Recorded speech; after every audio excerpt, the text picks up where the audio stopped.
Anong... Marunong ka ba? Ouch naman. Grabe ka naman sa akin, babe. Masyado mo naman ako minamaliit. Tignan mo. Lance, mais ka nga.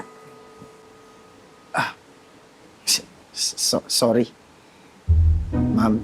Eh, Alam mo, pinasayang mo yung oras ko Sandali lang kasi. Sandali lang. Teka lang, okay? Bigyan mo muna kasi ako ng chance. Kailangan ko kasi ng trabaho. 32 na ako. Oh my God. 32 na ako.